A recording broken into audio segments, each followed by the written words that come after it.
When I think about San Francisco at the moment, I get this overwhelming feeling. It's scared, actually. For me, it's a great opportunity to go and see what's happening, and just a good chance to actually get some feedback on Pioneer. Welcome to San Francisco. The lobby line is San Francisco is all about the world of tech. Tech is the enabler in all of your businesses. The US is a whole other level.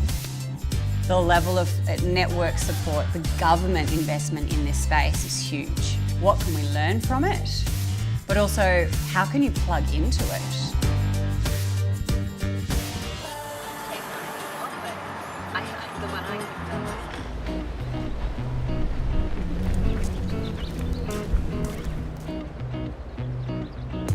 Our mission with Google for Entrepreneurs is to connect global startup communities so that together we can work on the world's biggest challenges. You want to actually lean into some of your strongest people, lean into the strengths of the people that you have, whereas a lot of people tend to try to figure out what the problems are, and they go spend a ton of time on the problem.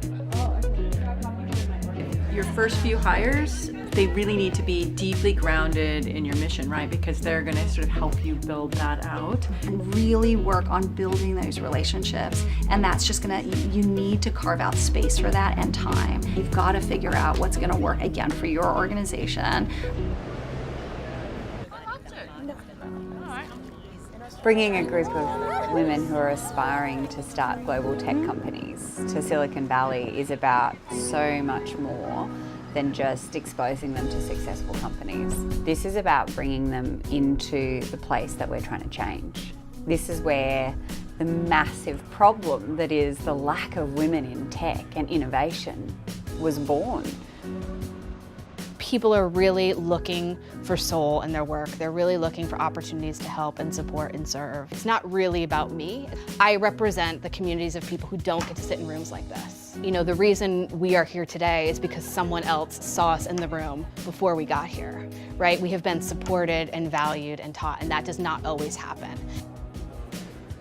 A lot of who we are and what we strive to bring to our customers and what we strive to bring to our employees started in the very, very first few days, right?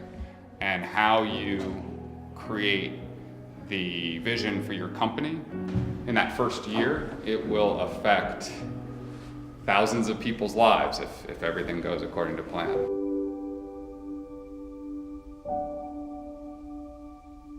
When you come up and stand here and do this first pitch, walk into the room like you're sitting in a boardroom in front of all of the people who are about to give you a ton of money or an opportunity. Buy something that you like, lifestyle and habit building apps. We're looking at making. So I say that there's always a catalyst. There's a motivation for why innovation comes out, and my catalyst is her. I definitely, listening to your pitch, I was like, I want to give you money for this. This is going to be amazing. And I want to know about the people that already asked you to do pilots. And I also think that the quote from Forbes about ed tech is the new fintech, put that on the slide. For the last few years, I've been working in gender advocacy, campaigning to decision makers about how they can look at data to address the issue. The data that you have right now is all in that same format? Yeah. Yes? Yeah. For sure? Yeah. Yeah? Yeah. Okay. These are your value propositions right there. A safe space to share and the data. Something that's very important in your pitch is that you have to make sure, and we'll make sure as we go through it, that data really ties back to that value proposition, to the stakeholders, and to the users on your platform at large as well. We have to keep tying it back to those two people, and I can't emphasize enough that it has to be the users and those decision makers. Okay, let's keep on going.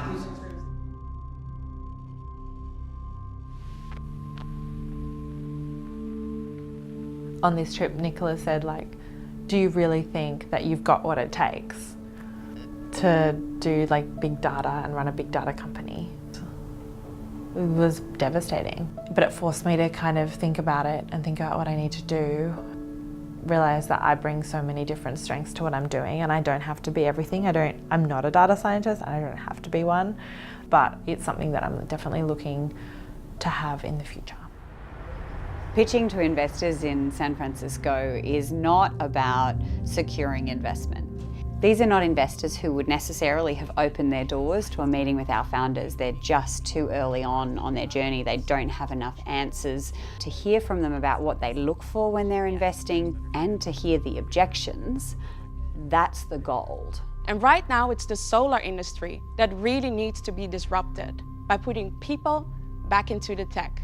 If it is the supplier that's paying the transaction fee, why would I use your platform? If you've already introduced me to a market, what is my incentive to even come back? So especially for those local suppliers, they have the ability to have their own profile, get reviews, and that way build up their customer base. The feedback we got was also way more intense, and that was good. It was good to get that reality check in terms of what we're pitching, how we're bringing our story, if it makes sense. These are the words we want to see in our workplaces around the world, and we will do that with Pioneerer. Could there be a diagnosis of depression or any sort of like medical diagnoses that could be leveraged against employees if they're fired or laid off? Absolutely. The organisation will get insights, but they won't be able to identify individuals. But when you're standing there in front of a panel of VCs, knowing that they're going to ask you some tough questions and knowing you need to sell yourself and your vision, it kind of felt like we were proper businesses at that point. Until then, we were obviously businesses, but we were in a cohort, we're in a group, it's a delegation, we're part of SheStarts. So you can blend into that. I just got this amazing meeting with Aristotle Socrates, and he's this astrophysicist from Columbia who's also the chief data scientist from Juvo. I just want to make sure that I maximize the meeting time. The data that you're getting is ultimately going to come from an end user. Yes. Right?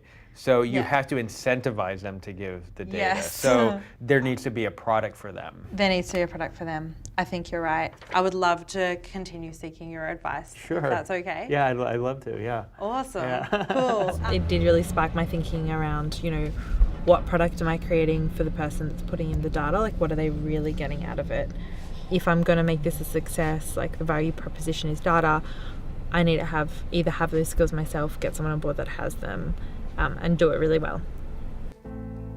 I've seen some people though having to look into themselves in ways where they haven't always felt good about what they've found. But if you can get back up again, that's where real growth happens. And that doesn't just happen on a trip like this. It happens when we get back and what they do with that. And as they start to explore that, that's a transformation that is only at the beginning of it. I really need help with refining of my value proposition. So stop being afraid to be different. Accept it and really go for it, really push for it. I didn't realise how innovative the technology I made through Talkie Play was until I came to the US. Like, this is where tech is. If anything is happening in tech, it's happening here, and this is not happening here. I have to start actually acknowledging who I am. I think the power that I have is to be resilient and keep moving. Hi, gorgeous girl! This trip was a really, really big deal.